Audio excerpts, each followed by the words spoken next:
En dan gaan we snel over naar de Vors van de Nuil. Dan moet ik zeggen, Stadsvastelandsvereniging de Nuil Oedermeun. Ja, dankjewel Tim. Allereerst een groot compliment dat stichting met Radio Vastelavond hier in Remeun. Het openingsfeest van Huggie met al deze artiesten met Radio Vastelavond wil vieren. Daar wil ik u een groot compliment mee maken. Dankjewel. En veel vinden het een eer om dan ook hier vanavond, en dat doen we dan even gebroken, de zendtijd, om gaat reclame te maken voor onze opening van de Vastelavond. En dat is natuurlijk nu de 10e van de 11e.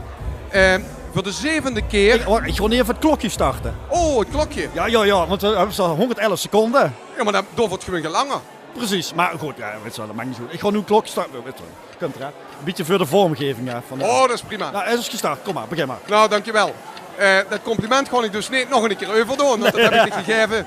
Wel chic om te mogen spreken na het optreden van Patrick Gerards, Uleslager 2017 à la Limburgia. En we zijn er groots op dat weer op 10 november van dit jaar voor de 7e keer, eigenlijk de 8e keer, maar vanwege de nationale dodenherdenking van MH17 in 2014 voor de 7e keer.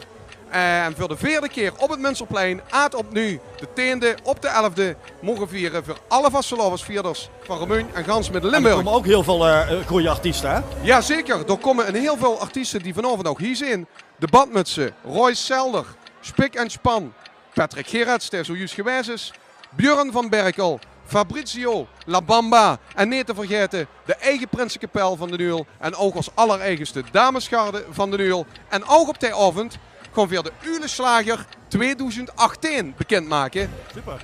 En dat doen we allemaal onder ons jaarmotto Verdig voor Vastelavond. Dat is het jaarmotto van de Nuil in 2018. En we zijn er heel groot op het schoonste plein van Europa. Het Munsterplein in Remeun. De 10e van de 11e. Je hebt geen kaartje nodig. Het is gratis en voor niks. De faciliteiten zijn er. De Nuil is daar. Remeunse verenigingen zijn daar. De artiesten zijn daar. En het wordt een geweldig chic feestje. Ja, ik moet zeggen, ik word er vorig jaar ook bij. Live vanuit het Munsterplein. Hartstikke leuk feestje gewoon. Ja, zeker. Nou, en we vinden het ook hartstikke chic dat Geer als Radio Vastelavond de activiteiten die het hebt. En nogmaals, dicht als Tim met die hele crew ook op de